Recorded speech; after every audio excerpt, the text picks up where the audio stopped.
ratifier la Convention de Genève. Économie. Riforma giudiziaria.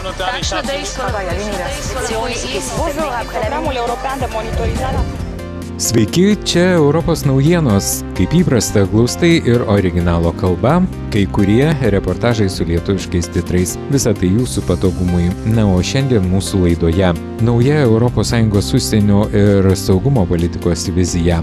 Automobilių išmetamų teršalų kiekio matavimai po Volkswagen skandalo.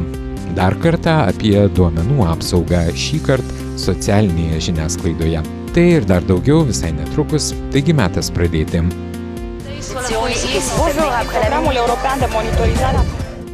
Ir pirmiausia, Europos parlamento narė iš mūsų kaimynės Latvijos Sandra Kalnietė, pristačiusi naują ES užsienio ir saugumo politikos strategiją, mano, kad ateities įvykiai gali nustelbti dabartinę migracijos krizę.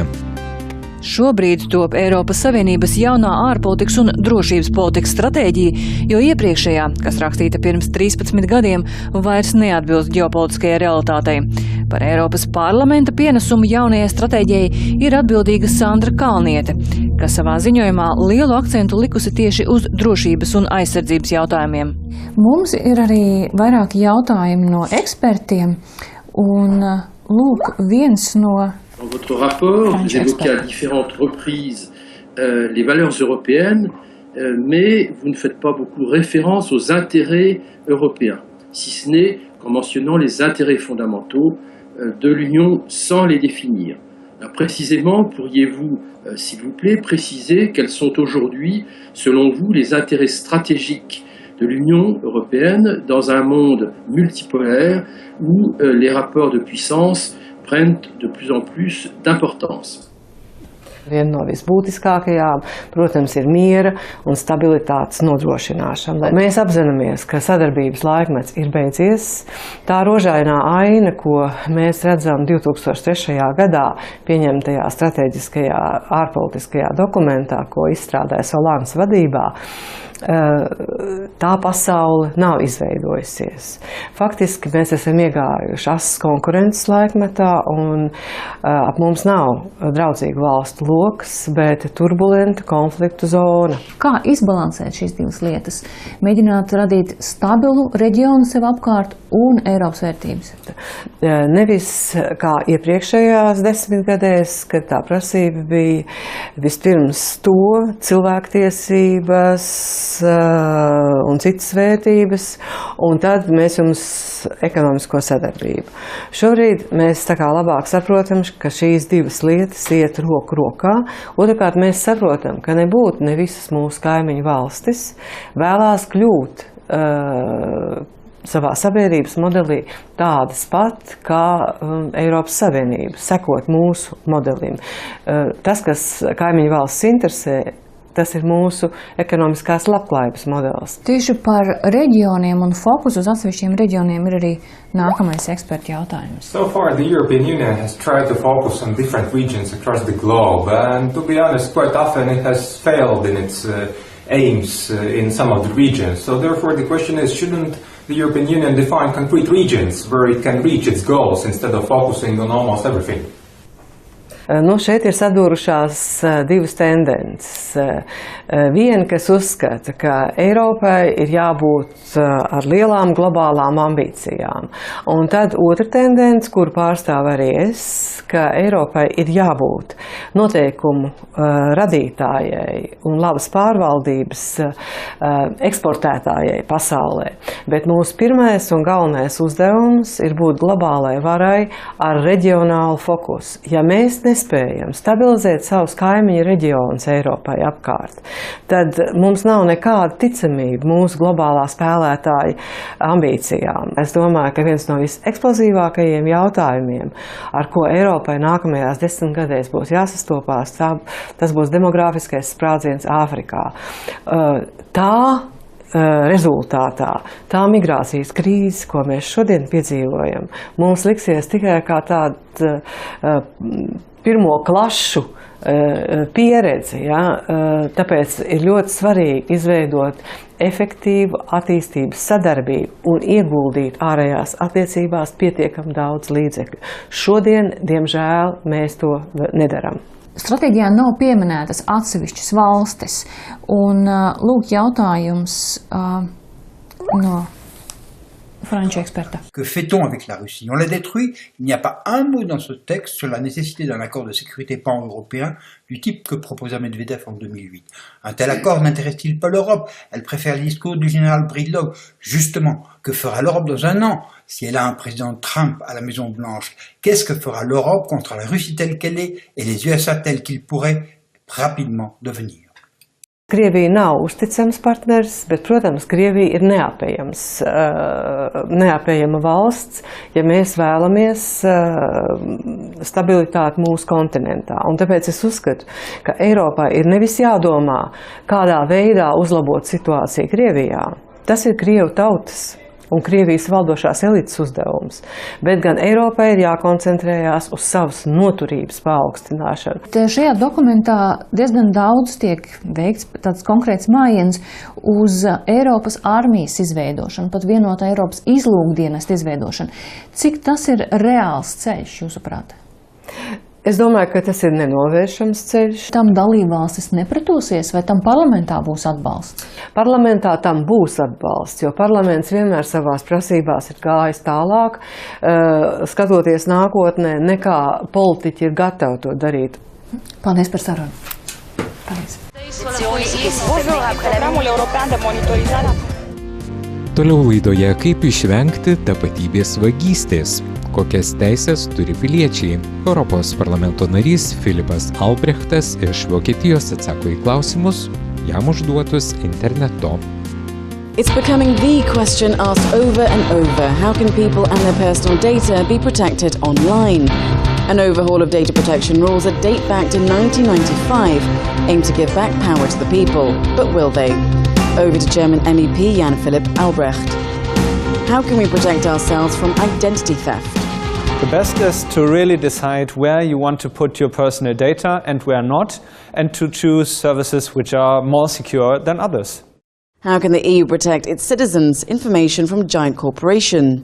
I think most important is that the European Union creates a law which is applicable everywhere on the European market and gives the consumer the clear right to determine on its own which risk he or she wants to take in the internet or somewhere else on his personal data or her personal data. 64% of Europeans fear their data is not safe in the hands of public authorities. How does the EU intend to tackle this issue? The new EU data protection regulation should not only be applicable to private companies, but will also tackle public authorities. So also authorities who get my data have to respect the individual rights, that I'm informed, that I can delete the data and so on. But of course, it's still the question what's proportionate on surveillance, and that's not to be regulated in the data protection regulation. Why should every country lobby in solitude? Why not do it together? We need a common approach by the European market. It's the biggest common market in the world, and therefore we have an effect also on big internet companies like Facebook, Amazon or Google, who need to respect our rights also as Europeans. Na ir dar viena tema šiandien, ko Europa pasimokė iš suklastotų išmetamų teršalų matavimų. Žvilgsnis atgal į tai, kas buvo žinoma prieš skandalą ir vis dėlto, kas po jo pasikeitė. What has been the lesson of the Volkswagen scandal? Was the European Commission aware of emissions breaches? We decided to take a brief look back and speak to the chair of the Committee of Inquiry created in March 2016 on the management of the emissions. Well before the scandal blew up, we had met with experts who told us of the unreliability of tests. With this small device, we're going to start monitoring and calculating CO2 and fuel consumption in real time. And then we're going to display all that information on a very nice little tablet PC on the dashboard of the car. The aim of John Keats's experiment is to find out if there's a difference between car CO2 emission values in real driving conditions and the values declared by manufacturers in their catalogues. The tests that we're conducting today are under normal driving conditions. So we've got the air conditioning on, we've got the fan on lightly, The lights are set so that the driving lights are on, so we're not trying to artificially make it better or worse, we're just giving a realistic figure. The CO2 is the larger of the three on the graphs, and down here you can see the oxides of nitrogen, and on the far right the CO2 production. Now on a very congested motorway, or on a country road where there's lots of stop-start traffic, the fuel consumption and the CO2 go up dramatically. A 20-minute test in the English countryside and on the motorway gave a decisive result. We just finished that trip and we averaged around about 43 miles per gallon, and that works out to be about 182, 185 grams of CO2. And that works out to be about 20% higher than the average figure that's produced by the manufacturer. Until the 18th of September 2015, this gap between the results from laboratory tests, which car manufacturers are obliged to carry out, and those obtained in real driving conditions was accepted, undervalued, or simply ignored. The discovery made by an American NGO that VW had used test rigging software in their diesel cars opened the eyes of the world. But was it really such a new discovery? Weren't some politicians already aware? It's rightly asked where was the Parliament when we already knew, had indications, but that's a little bit how politics works, I think. We do have a lot of MEPs, especially in the Environment Committee, asking questions. Almost every few months they ask questions. But in political life you sometimes need an incident or a crisis, as we have today on the car industry and the fraud. Because that was so shocking that then all of a sudden there was a possibility to have a majority in the Parliament, because you always need a majority in the Parliament to say, okay, stop now. Given the magnitude of the scandal, the Parliament has secured the necessary majority to create a committee of inquiry. It will have the power to hold hearings and investigate with emissions testing authorities to establish whether car manufacturers have been the beneficiaries of any major cover-up. I want to make it very clear that the EPP will do its utmost to prevent this committee from becoming what could be termed as a witch hunt, either against industry or against diesel technologies where Europe has a competitive advantage in the world. The current legislation only requires laboratory tests. Their basis is in an obsolete piece of European legislation called NEDC, the new European driving cycle, which dates back to the 1970s. In Brussels, one NGO is fighting for change. Here are some of the alleged flaws. For example, they use special lubricants which make the car move better. They disconnect the battery so that it doesn't charge during the test. They test the vehicle at very high temperatures so that it rolls better.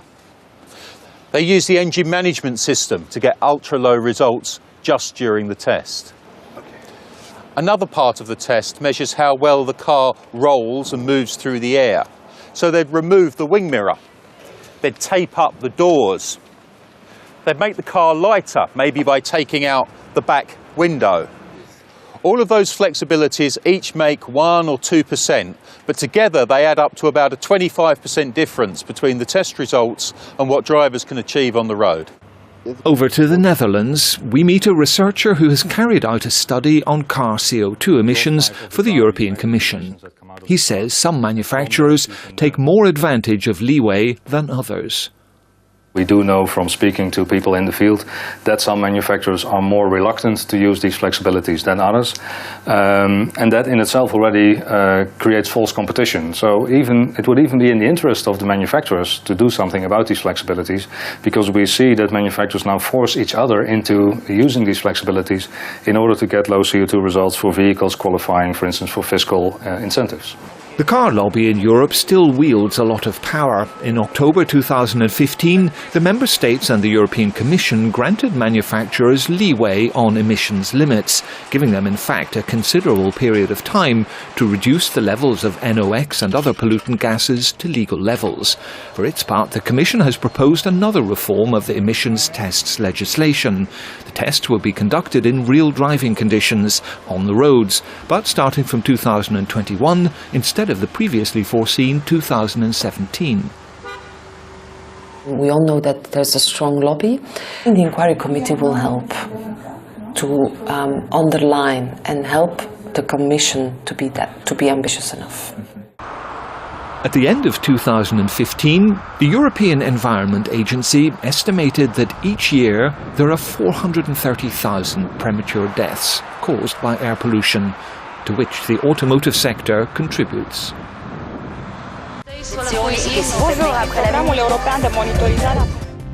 Tiek šiandien, ačiū už drauge praleistą laiką. Europos naujienos laida, kurią rengiame drauge su Europarl TV, jūsų lauks tradiciškai ir kitą savaitę, tad iki naujų susitikimų. Ratifier la Convention de Genève. Économie. Riforma giudiziaria. Tax dei Bonjour, après la Européen de monitorizare.